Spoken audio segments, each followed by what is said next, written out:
जी नमस्कार, मैं हूं विपुल कुमार और आप देख रहे हैं सूर्य विहार डिजिटल न्यूज।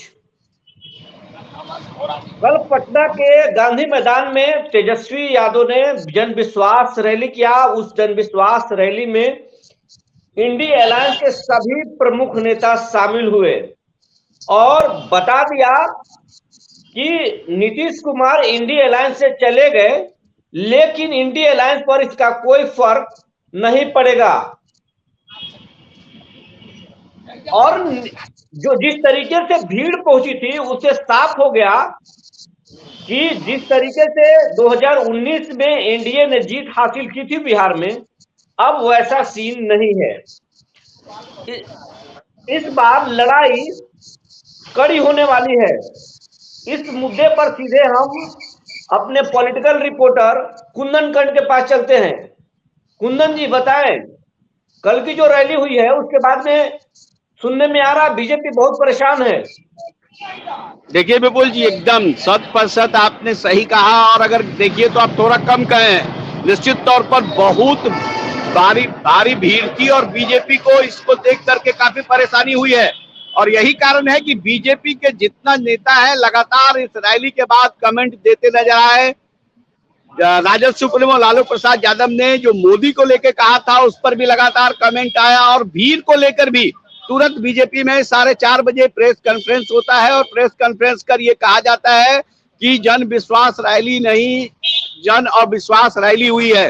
निश्चित तौर पर जिस तरह का भीड़ कल रैली में दिखा और जिस तरह से एकजुटता दिखी, सबसे बड़ी बात है एकजुटता दिखी। राहुल गांधी भी आए थे। आपको बता दें कि एक दिन पहले तक ये निर्णय नहीं लिया जा चुका था, ये संभावना नहीं थी कि राहुल गांधी भी पहुंचेंगे। कन्हैया कुमार भी थे मंच पे मौजूद कल। आप समझ लीजिए कि राहुल गांधी आए, खड़गे आए, यानी इंडिया गठबंधन के जितने बड़े नेता हैं वो यहाँ पर आए हैं। और कहीं ना कहीं अगर हम बात करें तो जो संभावना नहीं थी पहले भीड़ की, वो भीड़ यहाँ पर दिखी है। तो निश्चित तौर पर इसको लेकर के अगर हम कहें तो बीजेपी के साथ बीजेपी गठबंधन के जो लोग हैं कहीं ना कहीं वो परेशान दिख रहे हैं। और जो परेशानी अभी दिख रही है कहीं ना कहीं अगर हम कहें तो उस परेशानी को लेकर बयानबाजी भी हो रही है, लगातार बयानबाजी हो रही है और बीजेपी के लोग बयानबाजी कर रहे हैं। तो भीड़ इतना ज्यादा था कि भीड़ को लेकर के लगातार अगर हम कहें अभी भी जो है बीजेपी के लोग बयानबाजी कर रहे हैं। और कम से कम इतना तो जरूर तेजस्वी यादव ने दिखा दिया कि नीतीश कुमार उनके साथ नहीं भी है, फिर भी बिहार में इंडिया गठबंधन है। और अगर हम कहें तो मजबूती से सारे नेता उनके साथ यहाँ पर मंच पर मौजूद दिखे। लालू प्रसाद यादव ने जिस तरह का भाषण दिया, तेजस्वी यादव जब भाषण देने लगे तो भीड़ तो लगातार लग रहा था इतना उत्साहित हो गया कि मंच की तरफ बढ़ने लगा। तो निश्चित तौर पर सबसे ज्यादा अगर हम कहें तो तेजस्वी का भाषण लोकप्रिय रहा इसमें। और तेजस्वी यादव ने जो मुहिम शुरू किया था, खास करके कई जिलों का उन्होंने दौरा किया था, दिन रात एक करके उन्होंने लोगों को रैली में आमंत्रित किया था। भीड़ अगर हम कहें तो तेजस्वी यादव को सुनने के लिए आया था। लालू यादव जो कहे वहां पर स्टेज पर निश्चित तौर पर भीड़ उस पर गौर करते नजर आई। और तेजस्वी यादव का भाषण सबसे ज्यादा हिट रहा। आपको बता दें कि जिस समय में तेजस्वी भाषण देने लगे थे उस समय की स्थिति ये थी कि सीधा सीधी जो कार्यकर्ता थे, राजद के जो लोग आए थे, सीधे सोच रहे थे कि मंच की तरफ भरे, उनसे मिले। तो बहुत बड़ी अगर हम कहें तो सफलता कल मिली महारैली को, खास करके जब राहुल गांधी आ गए, खड़गे साहब पहुंचे, उसका वेणुगोपाल थे, डी राजा थे, कन्हैया कुमार थे, सीताराम येचुरी थे। तो बिना नीतीश का भी बिहार में इंडिया गठबंधन मजबूती से अपना अगर हम कहें अपनी बात को लोगों के पास रख सकता है, लोग उनके बात को सुन सकते हैं। ये कल साबित हो गया है विपुल जी, एकदम क्लियर है, साफ है कि महारैली में जितने लोग पहुंचे वो एकदम तेजस्वी यादव का जो विचार है, खास करके देखिए रोजगार का मुद्दा उन्होंने उठाया था और युवाओं की भीड़ ज्यादा थी। उन्होंने साफ साफ कहा था कि देखिए रोजगार जरूरी है लोगों को और इस मुद्दा को लेकर ही हम आए थे सरकार में, हमने युवाओं को रोजगार दिया। तो यो रोजगार के मुद्दे पर जो सरकार को घेरने का उनका जो मंसूबा था वो सफल हुआ। और जो रैली में लोग आए थे युवाओं से भी हमने बात की, युवाओं का साफ साफ कहना है, सीधा सीधा क्रेडिट तेजस्वी का जाता है।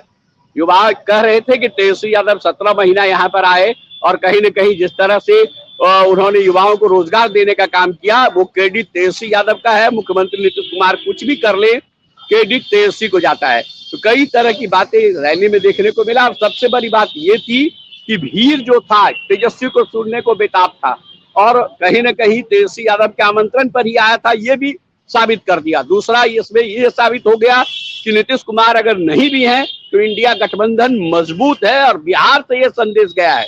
आपको बता दें कि बिहार से ये संदेश देने का काम तेजस्वी यादव ने किया है, राहुल गांधी ने किया है, अखिलेश यादव भी मौजूद थे।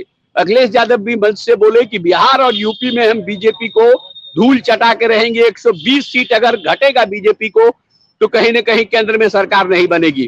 तो इस तरह का संदेश यहाँ से गया है, और कहीं ना कहीं इस रैली के बाद बीजेपी सख्ते में है। विपुल जी, ये भी कहा जा रहा है कि उपेंद्र कुशवाहा और चिराग पासवान भी नाराज चल रहे हैं मोदी की सभा में, चाहे वो औरंगाबाद में सभा हुआ हो या फिर बेगूसराय में। चिराग और उपेंद्र कुशवाहा नहीं पहुंचे, तो क्या लगता है कि वो राजद के साथ जाएंगे और महागठबंधन और मजबूत होगा इंडिया अलायंस? देखिए, चिराग पासवान की नाराजगी की बात पहले से आ रही थी कि चिराग पासवान नाराज हैं, क्योंकि पशुपति पारस मंच पर उस दिन बुलाए गए थे। चिराग पासवान को न्योता मिला कि नहीं ये साफ नहीं था, लेकिन चिराग पासवान नाराज थे। और ये कहा जा रहा था कि उपेंद्र कुशवाहा बेगूसराय के रैली में जाएंगे, लेकिन उपेंद्र कुशवाहा वहां भी नहीं पहुंचे। तो निश्चित तौर पर नाराजगी की जो बात थी वो अभी भी देखने को मिल रहा है। वैसे खबर ये भी आ रही है कि जेपी नड्डा से चिराग पासवान की मुलाकात दिल्ली में होनी है, उसको उपेंद्र कुशवाहा का मुलाकात होना है। भले ही जो कुछ हो, लेकिन चिराग पासवान को न्योता जरूर एक बार राजद के लोगों ने दे दिया है। जिस दिन चिराग पासवान वहां स्टेज पर नहीं थे, तेज प्रताप यादव ने साफ कहा कि चिराग चाहे तो उनके लिए रास्ता साफ है, वो हमारे साथ आ सकते हैं।